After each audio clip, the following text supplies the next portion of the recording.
second-class citizens, stigmatized and repressed. This has added fuel to the Sunni insurgency. History has shown a conflict in places where it hasn't been, whereas there are a lot of groups and religious leaders from both sides of the spectrum. There's a lot of examples of this kind of syncretism, both in the contemporary world and also historically.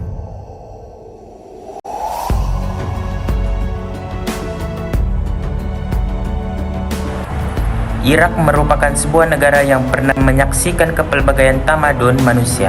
Buktinya, tamadun Mesopotamia, Sumeria, Babylon, dan Assyria sehinggalah Utsmania pernah menduduki negara ini.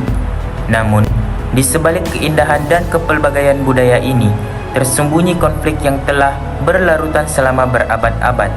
Konflik ini bukan hanya mengenai perebutan kuasa atau sumber, tetapi juga perbezaan mendalam dalam kepercayaan dan identiti agama. Irak merupakan rumah kepada pelbagai kumpulan etnik dan agama, termasuk Arab, Kurdi, Turkmen, dan Assyria. Kepelbagaian inilah yang membentuk asas kepada fabrik sosial di Irak. Namun, dua mazhab utama dalam Islam, Sunni dan Syiah, mendominasi landscape agama di negara ini. Perpecahan dalam kalangan Muslim, iaitu di antara Sunni dan Syiah. Penting untuk kita ketahui bahawa Muslim, Sunni dan Syiah telah hidup bersama secara aman selama berabad-abad. Di banyak negara sudah menjadi kebiasaan bagi ahli dua mazhab untuk berkahwin campur dan solat di masjid yang sama. Mereka berkongsi kepercayaan kepada Al-Quran dan perkataan Nabi Muhammad serta melakukan solat yang serupa. Jadi, apa yang membuatkan dua mazhab ini berdepan dengan konflik dan perpecahan? Ianya bermula sejurus lepas kematian Nabi Muhammad pada abad ke-7 ketika para pengikutnya berbeza pandangan mengenai siapa yang layak menjadi pengganti baginda. Terdapat dua pendapat yang berbeza, iaitu pengganti adalah daripada keturunan Nabi Muhammad dan yang bukan dari keturunan Nabi Muhammad. Pendapat yang berbeza inilah kemudiannya membentuk dua kumpulan mazhab utama Islam, iaitu Syiah yang percaya bahawa Ali bin Abi Thalib dan keturunannya adalah sebahagian daripada perintah ilahi, dan juga Sunni yang menentang penggantian politik berdasarkan garis keturunan Nabi Muhammad. Pencerobohan Amerika Syarikat pada tahun 2003 yang bertujuan untuk menggulingkan rejim Saddam Hussein yang membawa kepada perubahan drastik dalam struktur politik Irak. Hussein was a bad guy, right? He was a bad guy, really bad guy. But you know what he did well? He killed terrorists. He did that so good. They didn't read him the rights.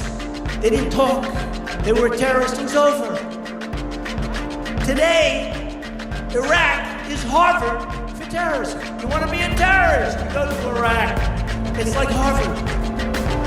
Okay. Kejatuhan Saddam membuka jalan bagi majoriti Syiah untuk mengambil alih kuasa. Ini menyebabkan ketegangan yang mendalam antara kedua-dua kumpulan etnik ini. Masyarakat Sunni sebelum ini memegang banyak jawatan penting dalam kerajaan dan tentera, tetapi mereka merasa dipinggirkan dan diskriminasi oleh kerajaan Syiah yang baru. Pembubaran tentera Iraq pada tahun 2003 oleh Pentadbiran Sementara Gabungan CPA menyebabkan ramai pegawai dan tentera Sunni kehilangan pekerjaan dan kuasa mereka. Menyemarakkan rasa tidak puas hati, perbezaan ini memburukkan konflik dalaman. Banyak kumpulan Sunni merasa tidak diwakili dalam pemerintahan Iraq dan seringkali menjadi sasaran keganasan dan penindasan.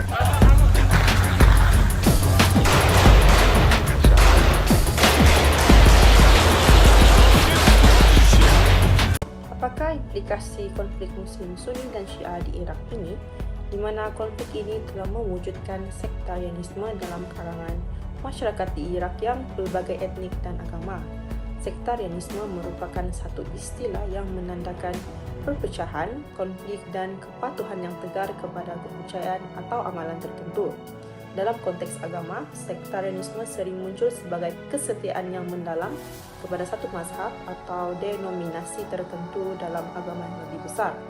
Ini dapat dilihat dalam perpecahan yang berlarutan antara umat Sunni dan Syiah. Selepas Perang tahun 2003 di Irak, sektarianisme antara Muslim, Sunni dan Syiah dikatakan semakin serius. di mana ia membawa kepada pelbagai kesan yang ketara disebabkan oleh ketegangan antara kedua-dua kumpulan mencapai tahap yang belum pernah terjadi sebelum ini. Sektarianisme juga menyebabkan pemisahan antara kawasan yang didiami oleh Sunni dan Syiah dan menghalang interaksi sosial dan ekonomi, memecah belahkan masyarakat dan melemahkan integrasi nasional. Dalam masa yang sama, persaingan sektarian melemahkan struktur kerajaan dan institusi awam sehingga mengakibatkan ketidakkecukupan dan korupsi. Keganasan sektarian ini juga membuka ruang bagi kumpulan ekstremis seperti ISIS untuk mengambil kesempatan serta meningkatkan ancaman keganasan global. Keganasan berterusan juga meninggalkan pesan psikologi yang mendalam, termasuk trauma dan ketakutan, sehingga menjejaskan kesejahteraan mental masyarakat di Irak. Following the US war on Iraq in 2003, corruption, political instability, and sectarian tensions between Shia and Sunni Muslims challenged Iraq's government. Ekoran konflik ini juga kita dapat menyaksikan kebangkitan dan kemunculan kumpulan-kumpulan ekstremis. Kegagalan dalam menangani kekosongan kuasa dan ketidakpuasan hati di kalangan penduduk Sunni selepas kejatuhan Saddam menyebabkan ketidakstabilan yang menjadi platform bagi kumpulan ekstremis. Dalam ketidakstabilan ini, kumpulan-kumpulan ekstremis mula muncul. Bekas anggota tentera dan pegawai rejim Saddam yang kebanyakannya adalah Sunni mula bergabung dengan kumpulan-kumpulan militan setelah tentera Irak dan Badan Keselamatan dibubarkan. Kumpulan-kumpulan ini menjanjikan perlindungan dan pembalasan terhadap kerajaan Syiah dan pihak berkuasa asing. Dan ini berjaya menarik ramai Sunni yang kecewa. Selepas pengunduran tentera Amerika Syarikat dari Irak pada tahun 2011, kekosongan kuasa dan kelemahan pemerintah pusat Irak memberi peluang kepada kumpulan-kumpulan ekstremis untuk menguasai wilayah-wilayah tertentu, meningkatkan pengaruh dan kekuatan mereka. Kumpulan-kumpulan ekstremis ini mendapat sokongan dari luar negara dalam bentuk dana, latihan, dan senjata. Ideologi ekstremis yang disebarkan melalui propaganda dalam talian dan media sosial menarik penyokong-penyokong baru yang bersedia untuk menyertai perjuangan bersenjata. Konflik Sunni Syiah yang berlangsung berabad lamanya memberikan pengajaran kepada masyarakat bukan sahaja di Iraq, bahkan masyarakat di seluruh dunia. Sektarianisme merupakan komponen utama dalam menyumbang konflik dalam sesebuah kumpulan ataupun agama. Hal ini kerana komponen inilah yang dapat menyemarakkan lagi semangat berpuak-puak dan menyebabkan kebangkitan serta kemunculan kumpulan-kumpulan ekstremis. Kumpulan-kumpulan ekstremis inilah yang perlu kita ambil perhatian kerana kumpulan-kumpulan ini sanggup melakukan apa sahaja untuk mencapai objektif mereka. Atau lebih senang kita katakan, the end justifies the means. Lebih membimbangkan apabila kumpulan-kumpulan ini menggunakan agama bagi menghalalkan perbuatan mereka. Oleh itu, pelbagai usaha adalah dilakukan bagi menangani konflik yang tidak berpenghujung ini.